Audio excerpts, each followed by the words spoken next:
Pense e enriqueça, passo número 6, em direção à riqueza. Planejamento organizado, parte 3. O público é seu sócio.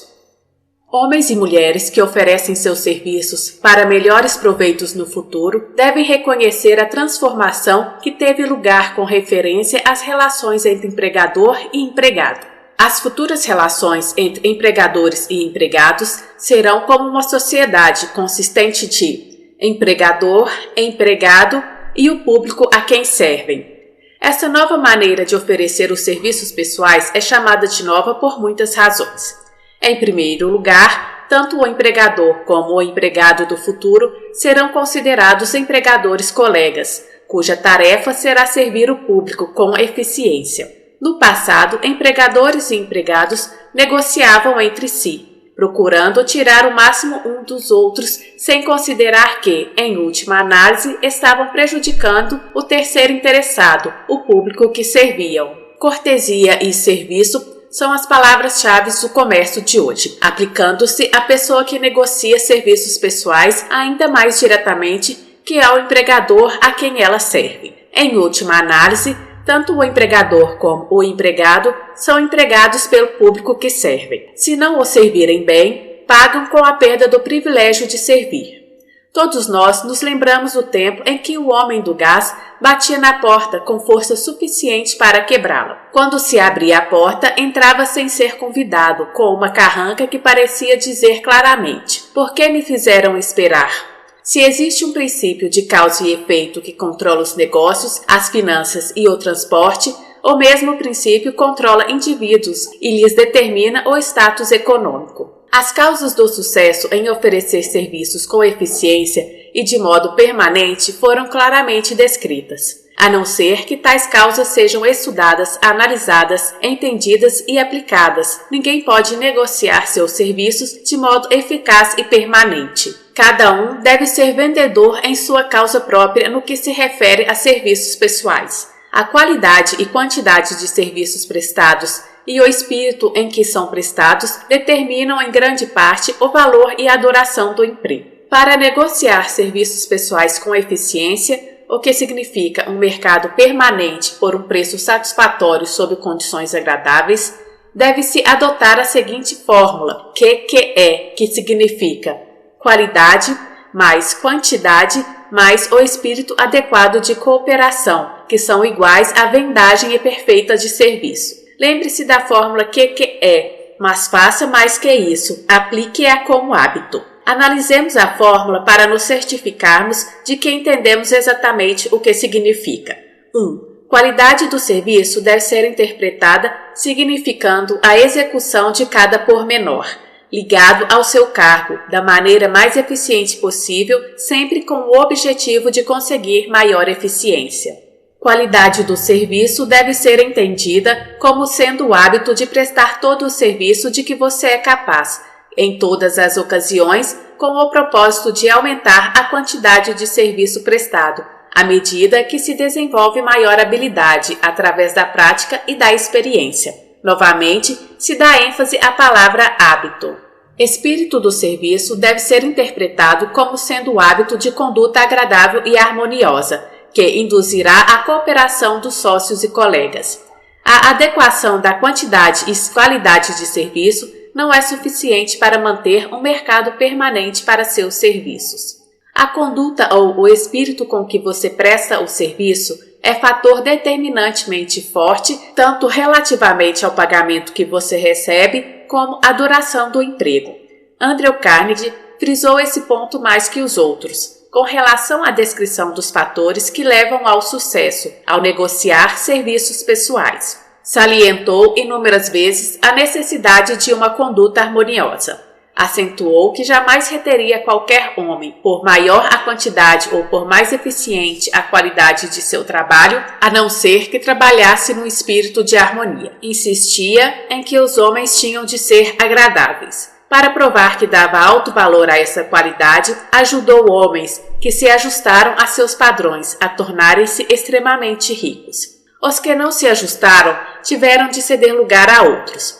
A importância de uma personalidade agradável é acentuada por ser fator que possibilita prestar serviços dentro do espírito certo. Se alguém tem uma personalidade que agrada e presta serviços no espírito de harmonia, essa qualidade muitas vezes compensam deficiências, tanto na qualidade quanto na quantidade de serviços prestados. Contudo, nada pode substituir uma conduta agradável. A pessoa cuja renda provém totalmente da venda de serviços pessoais não é menos comerciante que o homem que vende utilidades. Pode-se acrescentar ainda que tal pessoa é sujeita às mesmas normas de conduta que o comerciante que vende mercadorias. Isso foi acentuado porque a maioria das pessoas que vivem da venda de serviços pessoais comete o erro de se considerar livre das regras de conduta e responsabilidade ligadas ao que vendem utilidades. Os dias do tipo "dá cá" já passaram. Ele foi suplantado pelo "toma lá". Em termos de capital, o valor real de suas habilidades mentais pode ser determinado pela quantidade de renda que puder produzir ao anunciar seus serviços. Capacidades mentais competentes, se negociadas com eficiência, representam uma forma de capital muito mais desejável que a que se exige para levar adiante uma negociação comercial com commodities, porque as capacidades mentais são uma forma de capital que não pode ser depreciada de forma permanentemente por meio de crises ou depressões, e que tampouco pode ser roubada ou perdida. Além disso, o dinheiro que é essencial à negociação comercial é tão sem valor quanto um monte de areia, até que ele seja associado a habilidades mentais eficientes. A maior tragédia da vida consiste em homens e mulheres que tentam seriamente e falham. A tragédia está na maioria avassaladora de gente que falha, comparada aos poucos que vencem. Tive o privilégio de analisar vários milhares de homens e mulheres, 98% dos quais foram classificados como fracassos. Minha análise demonstrou que há 31 razões principais para o fracasso e 13 princípios importantes pelos quais as pessoas acumulam fortunas. Neste capítulo serão apresentadas as descrições das 31 razões principais do fracasso. Ao percorrer a lista, examine-se com o auxílio dessa, ponto por ponto, com o propósito de descobrir quantas dessas causas de fracasso estão entre você e o sucesso. 1. Carga hereditária desfavorável. Há muito pouco a fazer por pessoas nascidas com deficiência de inteligência. A filosofia dessa obra oferece apenas um método de superar tal fraqueza, que é pelo auxílio da mente superior. Observe, porém, que esse é, no entanto, o único dos 31 casos de fracasso que não pode ser facilmente corrigido por qualquer indivíduo. 2. Falta de um propósito bem definido na vida. Não há esperança de sucesso para a pessoa que não tem um propósito central ou objetivo definido para perseguir. 98 entre 100 dos que analisei não tinham tal objetivo. Talvez essa fosse a principal causa de seu fracasso. Falta de ambição de aspirar acima da mediocridade. Não oferecemos esperança à pessoa indiferente a ponto de não querer progredir na vida e que não esteja disposta a pagar o preço. Instrução insuficiente. Essa é uma desvantagem facilmente sanável. A experiência provou que as pessoas mais instruídas são as que se fazem por si mesmas ou autodidatas. É preciso mais do que um diploma de escola superior para tornar a pessoa instruída. Qualquer pessoa instruída aprendeu a conseguir o que quiser na vida, sem violar direitos alheios. A instrução consiste não tanto nos conhecimentos, mas nos conhecimentos aplicados com eficiência e persistência. As pessoas são pagas não só pelo que sabem, mas, mais especificamente, pelo que fazem com o que sabem. 5. Falta de autodisciplina. A disciplina vem através do autocontrole, o que significa que se deve controlar todas as qualidades negativas. Antes de poder controlar as condições, você deve controlar a si mesmo. Autodomínio é a tarefa mais árdua que você jamais enfrentará. Se não vencer seu eu, será vencido por ele. Você poderá ver, ao mesmo tempo, seu melhor amigo e maior inimigo colocando-se diante do espelho. 6. Má saúde. Ninguém pode ter êxito acentuado sem boa saúde. Inúmeras causas de má saúde dependem do domínio e controle.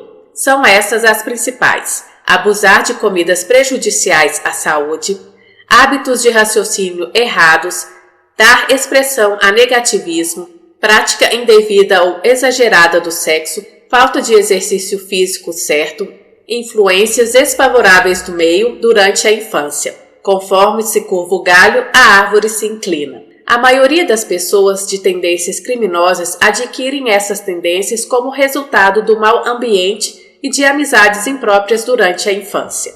8. Procrastinação. Esta é uma das causas mais comuns de fracasso. A procrastinação está à sombra de todo ser humano, esperando a oportunidade de estragar-lhe as chances de sucesso.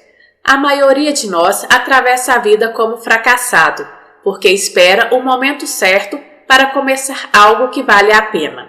Não fique esperando. O momento nunca será exatamente certo. Comece onde está e use quaisquer ferramentas que tenha à mão. Ferramentas melhores aparecerão ao longo de seu caminho. 9.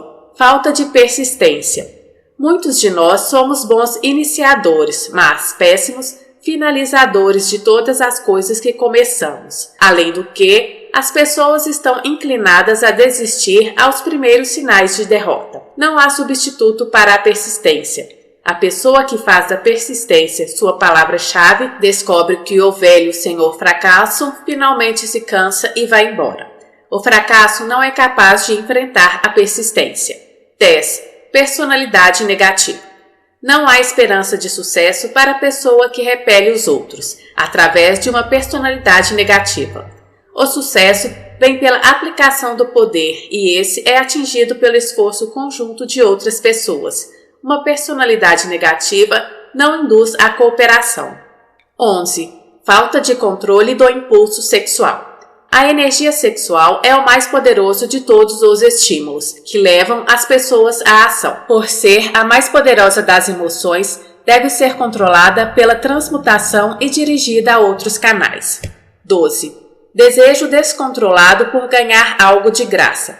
O instinto de jogador leva milhões de pessoas ao fracasso. Provas disso podem ser encontradas no estudo do colapso de Wall Street em 1929, quando milhões de pessoas tentaram ganhar dinheiro jogando na bolsa. 13. Falta de poder de decisão definido. Homens bem-sucedidos chegam às decisões com rapidez e, se for o caso, as mudam muito lentamente. Homens que fracassaram chegam às decisões, se é que chegam, muito lentamente e mudam-nas com rapidez e frequência. Indecisão e procrastinação são irmãs gêmeas. Onde uma se encontra, geralmente se pode achar a outra. Destrua esse par antes que ele o prenda à roda de moer do fracasso. 14. Um ou mais dos 6 temores básicos. Esses temores foram analisados para você num dos capítulos seguintes. Devem ser dominados antes de você poder oferecer seus serviços com eficiência. 15. Escolha errada do cônjuge. Essa é uma das causas mais comuns do fracasso. O casamento põe as pessoas em contato íntimo. Se essa relação não for harmoniosa, é provável que venha o fracasso. Além disso, trata-se de uma forma de fracasso marcada pela tristeza e infelicidade, destruindo todos os sinais de ambição. 16. Excesso de cautela. A pessoa que não se arrisca geralmente tende a se conectar com as sobras, quando os outros já se satisfizeram, exercendo suas escolhas. O excesso de cautela é tão prejudicial quanto a pouca cautela. Ambos os extremos devem ser evitados. A própria vida está repleta de elementos do risco ou perigo. 17. Escolha errada dos sócios comerciais. Essa é uma das causas mais comuns de fracasso em negócios. Ao oferecer serviços pessoais, deve-se ter grande cuidado em escolher um empregador que seja uma inspiração e que seja ele próprio inteligente e bem-sucedido. Nós imitamos aqueles com quem nos associamos mais proximamente. Escolha um empregador que mereça ser imitado. 18. Superstição e preconceito. Superstição é um tipo de temor, é também um sinal de ignorância. Os homens de êxito mantêm a mente aberta e não temem nada. 19. Escolha errada de vocação. Ninguém pode obter sucesso numa linha de atividade que não goste. O passo mais importante na negociação de serviços pessoais é a seleção de uma ocupação a qual você possa se entregar de corpo e alma. 20. Falta de concentração de esforço. O pau para toda obra raramente é bom em alguma coisa. Concentre seus esforços em um objetivo definido, principal. 21. O hábito dos gastos indiscriminados. O mão aberta não pode ter sucesso, principalmente porque está sempre apavorado com a pobreza. Forme o hábito da economia sistemática, guardando uma porcentagem definida da sua renda. Dinheiro no banco proporciona uma base segura de coragem ao negociar a venda de serviços pessoais. Sem dinheiro, é preciso aceitar o que é oferecido e ficar contente de obtê-lo. 22. Falta de entusiasmo. Sem entusiasmo, não se pode ser convincente. Além disso, o entusiasmo é contagiante e a pessoa que o tem sob seu domínio é geralmente bem-vinda em qualquer grupo de pessoas. 23. Intolerância. Quem tiver mentalidade estreita raramente progride. A intolerância significa que se parou de adquirir conhecimentos. As formas mais danosas de intolerância são as que se relacionam com diferenças de opinião religiosa, racial e política. 24. Intemperança. As formas mais prejudiciais de intemperança relacionam-se com atividades gastronômicas, alcoólicas e sexuais. Abusar de qualquer delas é fatal ao sucesso. 25. Inabilidade de cooperar com outros. Mais gente perde os cargos e grandes oportunidades na vida por essa falta que por todas as outras razões combinadas. É uma falha que nenhum homem de negócios ou líder bem informado irá tolerar. 26. Posse de poder não adquirido por esforço próprio. Filhos e filhas de gente rica e os que herdam dinheiro ganham por outrem. O poder nas mãos de quem não o adquiriu gradualmente é, não raro, fatal ao sucesso. Riqueza rápida demais é mais perigosa que a pobreza. 27. Desonestidade intencional. Não há substituto para a honestidade. Pode-se ser temporariamente desonesto, por forças das circunstâncias, sobre as quais não se tem controle sem dano permanente. Mas não há esperança para a pessoa desonesta por livre escolha. Mais cedo ou mais tarde, suas ações a apanham, e ela pagará com a perda da reputação e talvez até da liberdade. 28. Egoísmo e vaidade. Essas qualidades são verdadeiras luzes vermelhas que avisam aos outros que se afastem. São fatais ao sucesso. 29. Adivinhar em vez de pensar. A maioria das pessoas é indiferente ou preguiçosa demais para reunir fatos com os quais raciocinem com exatidão. Preferem agir baseadas em opiniões, criadas por adivinhação ou julgamentos instantâneos. 30. Falta de capital. Essa é uma causa comum de fracasso. Entre os que começam em negócios pela primeira vez, sem reserva suficiente de capital para absorver o choque de seus erros e aguentá-los até que estabeleçam sua reputação. 31. Outras causas de fracasso. Inclua aqui qualquer outra causa principal de um fracasso que você tenha sofrido e que não tenha sido incluída na lista presente. Nessas 31 causas principais de fracasso, encontra-se a descrição da tragédia da vida, que acontece a praticamente todos os que tentam e falham. Será de grande utilidade se você puder pedir a alguém que o conheça bem para percorrer essa lista com você, ajudando-o a se analisar através das 31 causas do fracasso. Será benéfico se o tentar sozinho. A maioria das pessoas não pode se ver como outros a veem. Você pode ser uma delas. O mais antigo dos conselhos é: homem, conheça a ti mesmo. Se você quiser negociar mercadorias com sucesso, deve conhecer a essas mercadorias. O mesmo se aplica à negociação de serviços pessoais. Você deve conhecer todas as suas fraquezas pessoais para que possa superá-las ou eliminá-las completamente. Você deve conhecer seus pontos fortes, de modo que possa chamar a atenção para eles quando estiver oferecendo seus serviços. Só é possível conhecer-se através de uma análise precisa. A loucura da ignorância em relação a si mesmo foi exibida por um jovem que solicitou um cargo ao gerente da afamada companhia. Causou ótima impressão, até que o gerente lhe perguntou o salário que esperava. Respondeu que não tinha soma fixa em mente, falta de objetivo definido. O gerente então replicou: pagaremos o que vale, depois de uma semana de experiência. Não aceitarei isso, disse o solicitante, porque estou ganhando mais do que isso onde estou empregado atualmente. Antes mesmo de começar a negociar um reajustamento de salário em seu cargo presente ou de procurar emprego em outra parte, esteja seguro de que vale mais do que recebe atualmente. Uma coisa é querer dinheiro, todos querem mais, mas é bem diferente valer mais. Muita gente confunde suas necessidades com o que lhes é justamente devido. Suas exigências ou necessidades financeiras nada têm a ver com seu valor.